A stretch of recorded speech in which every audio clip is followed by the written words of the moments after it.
Okay, hey everybody, we're back in the Summer Dream Marathon of 2022. It's awesome, and I really enjoyed Carrie's music shenanigans back there. We're here with Shentok running Elevator Action Returns, the sequel to Elevator Action, a classic arcade. This one brings us into the more modern era, so yeah, Shentok, kick it off for us. Howdy, howdy. Yep, Shentok here. I am playing, yes, on arcade hardware, as Aquas had mentioned earlier. This is the Taito F3 board, which is one of the... I guess I would say it's more uncommon for arcade boards to have swappable games. This one has these big, beefy cartridges. They're just like giant motherboards inside them that are attached to the main unit itself. I'll get right into it. I'm basically going to be playing as Kart. There's three characters. There's Kart, Edie, and Jad the Taff. They all play a little bit differently, but have the same idea. The main difference is the type of grenades they use. Kart has a really nice sweeping grenade that I like a lot. The other two have different kinds of grenades. They also all move a little bit differently. And just overall, Kart's like the all-rounder, and he's just been my favorite so far. But if we're ready on timer, I'm going to get ready into it. I'm just going to feed in some credits, because this is arcade. So, yeah, so we start with our character select. I'm going to Kart. I'm going to be counting down in 3, 2, 1, and let's go. So in each stage, you're supposed to, they label it as find the data, but we're actually like finding is bombs that have been placed out through each building. And we're basically defusing them to stop some random terrorist organization. I don't think they gave like a name to the organization in this game, but the main villain's name is Red Suit. Oh, I'm this slow. So I took a death there to jump down the floor, because normally jumping down the floor will get you killed, but if you have iframes, like from dying or getting shot, you can move down the floor. The previous strategy for that one was to hope an NPC or an enemy shoots you and you'll just fall down. But that was like really inconsistent. This one's a lot more consistent, but you have to move just right, because if you keep running while crossing a gap, you'll just run across the gap, so you have to let go at the right time and not bump on the wall. So our main thing is like shooting. We also have dang. That's unfortunate. I got caught on the corner there. So I was trying to jump down while I had the iframes from exiting the door. Oh man. And make a really tough cycle that's like you have to play pretty perfectly for. So now I'm just stuck waiting on that, and that's after the first stage. So like each stage is pretty much like the same in terms of flow, where you have to get the red doors, and when you can't continue until you open the red door, you're basically locked on that screen until you do it. But yes, you can crush people with elevators. It's kind of slow to do that because the elevator slows down its movement. You can also get crushed yourself. It's not fun when that happens, although it's pretty rare. You'll run into that. Usually it's if I just like move too far to the side when I'm running around. And of course, we entered this place in the best possible way, just crashing a helicopter into the airport. Reposition myself. So this game has a couple of these shooting scenes where you're just taking out waves of these orange guys. It's only this stage and the next stage that has them, though, fortunately. There's 2 in this stage and then 1 in the next stage. But this is like there's only two of the 3 of them only have the flying ones. They take 1 hit to kill if they're flying. They take multiple hits if they're on the ground. So ideally, you want to kill them before they land. But sometimes they just take a slow pass and you can't hit them. And then already onto the second version of this, we're just like pace out my grenade throwing, because you only get like 10 grenades. You can't pick more up if you go open doors, and once in a while enemies can drop them too, but it's not something worth relying on. And we're basically just waiting for this guy here. There we go. And when he throws a grenade, that means he's dead. Nope. Okay, never mind. So there's a trick I was trying to pull there, where if you jump, if you run off the out of that cutscene at the right time, you'll fall to the floor below and skip waiting on this cycle. But it's kind of tight to do. Usually I have a cue of just like a mental timing cue, and then I just tap 4 times, and usually I'll get it, but it's not a guarantee. There we go. Ah! Okay. It's fine if I get shot. This game also had a Saturn port, which I started out with speedrunning. There we go. So I'm manipulating the elevator there to move it up. Just to get up to the top of the floor a little bit more quickly. But the Saturn port's pretty faithful to the original game. There are some like sound effects that are cut out, mostly like enemy screams, probably to save on RAM. And for whatever reason, you start out with 20 grenades and 10 instead of 10. There's no way to change that. But other than that, it's pretty close to faithful. It is the I'd say the Saturn port's a bit easier. Enemies seem to spawn less frequently. Okay. Okay, awesome, made that. Nope, not making that. So I'm just gonna wait here because I want to wait on that elevator to go up. There we go. And so just doing a little bit of manipulation there, so that elevator comes back down instead of going all the way to the top. And take a death warp there just to get to the top a little bit more quickly. We're taking this pretty seriously. So for whatever reason, this is a 2-button game, even though the game does support 3 buttons in the test menu. Button 3 just doesn't do anything. The game is set up to where you have a jump button, you have a shot button, and then if you press both of them together, you throw your grenade. It's a little awkward at first, but get used to it, of course. Okay, so I'm picking up a rocket launcher here. Okay, got shot. So I'm trying to hold on to as much of the rocket launcher ammo as I can, because the final section in this game is another like shooting section like we had in the middle of stage 2, and having the rocket launcher is just so invaluable for the final part of it.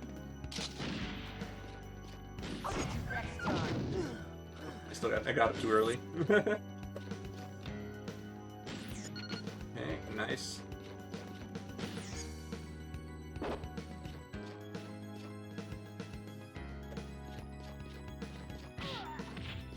Uh-oh. Oh, I got crushed and killed at the same time.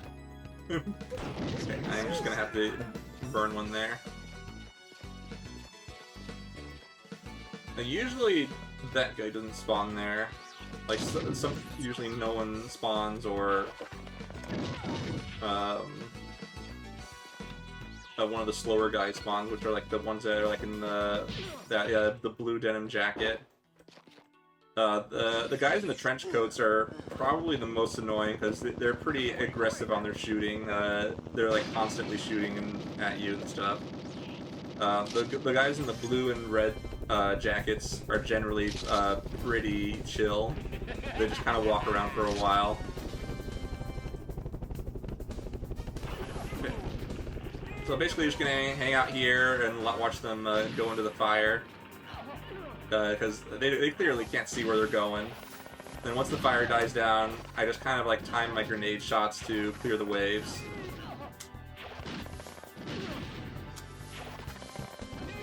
Just try to get the maximum damage. Like if I was playing on the Saturn version, I'd be much more liberal with my grenades. Okay, that's fine. So the reason the rocket launcher is really good is because these guys like to fly off the screen a lot, and the explosions hit them off screen. And of course the rocket launcher is particularly useful because it also shoots through them.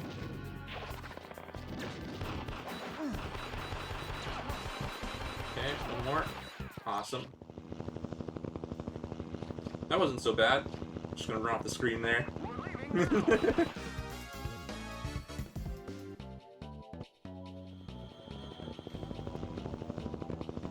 And I love this stage a lot. This is probably my favorite stage. Let's see, I have no...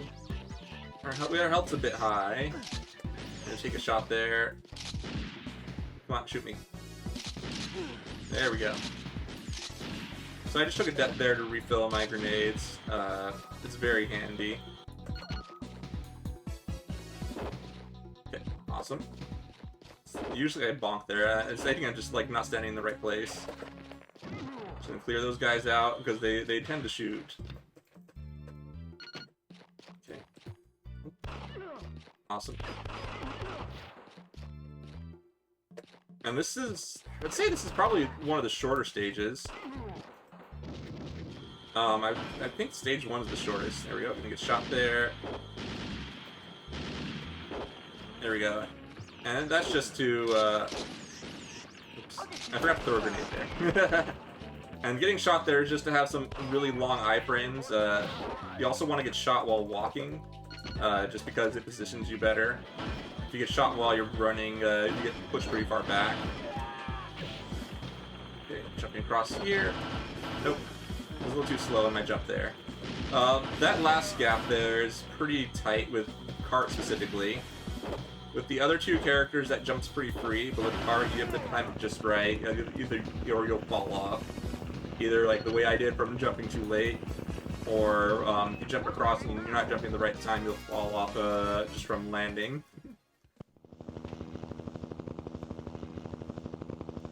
This stage is really technical as well.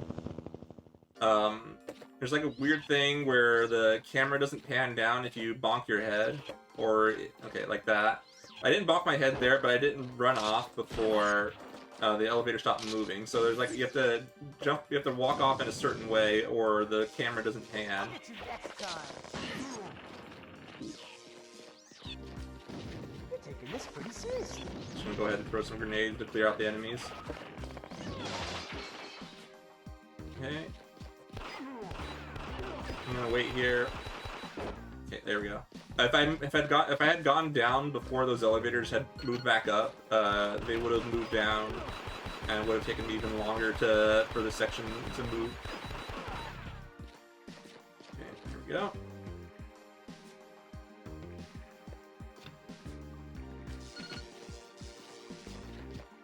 Okay, is anyone gonna show up? Nope, no one's gonna show up to shoot me. Sometimes I'll try to get somebody to shoot me to make me go down the floor more quickly instead of waiting on that elevator.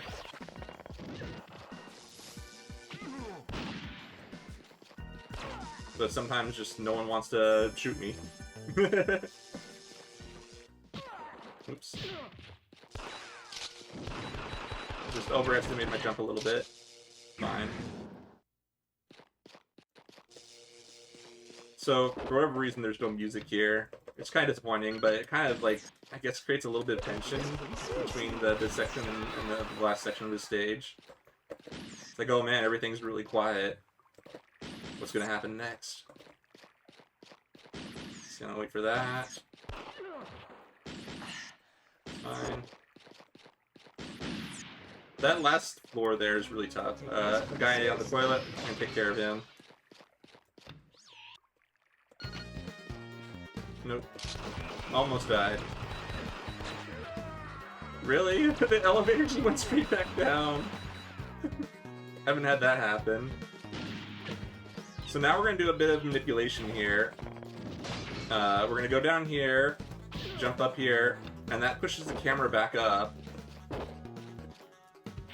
And then we don't want to get off the elevator until it completely stops moving. And by doing so, the camera is up one floor higher than it should be. And that lines up the cycles perfectly. Assuming you don't get hit. Oh, actually, it lined up there. Usually it doesn't.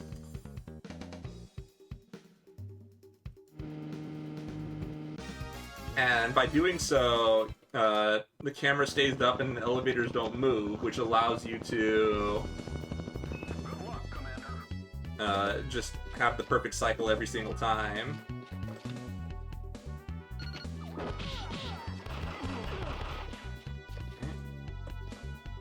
And now we're on the final stage already. Get to go down this epic elevator.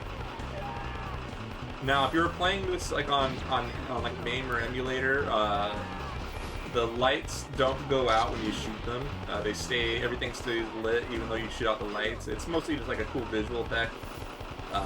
It's possible that it might be fixed these days. I haven't looked at MAME emulation for this game in a while.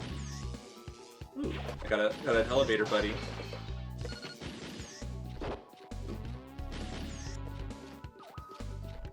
Okay, so we timed out everything perfectly there. That's wonderful. If you're too slow, that elevator will go up, and then you'll have to wait for the elevator to come back down.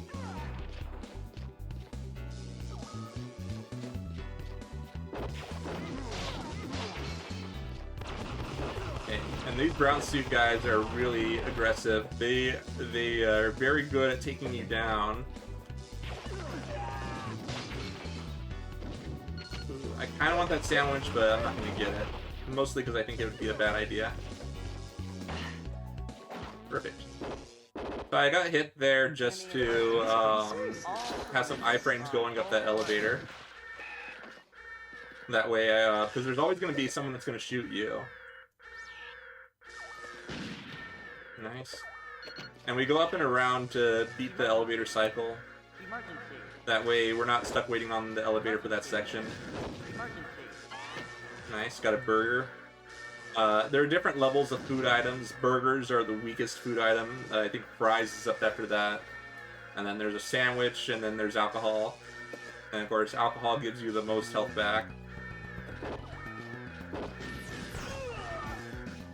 So once again, I got the rocket launcher for the boss of the stage. Thanks, Kart. Okay, so that's fine that I took a death there. As long as I don't game over, I get to keep the weapon, but although that means I miss a cycle here. The rocket launcher also one-hit kills those flying hovercrafts, which is wonderful because those things are really annoying to deal with. 1, 2, 3, 4, 5, 6, 7.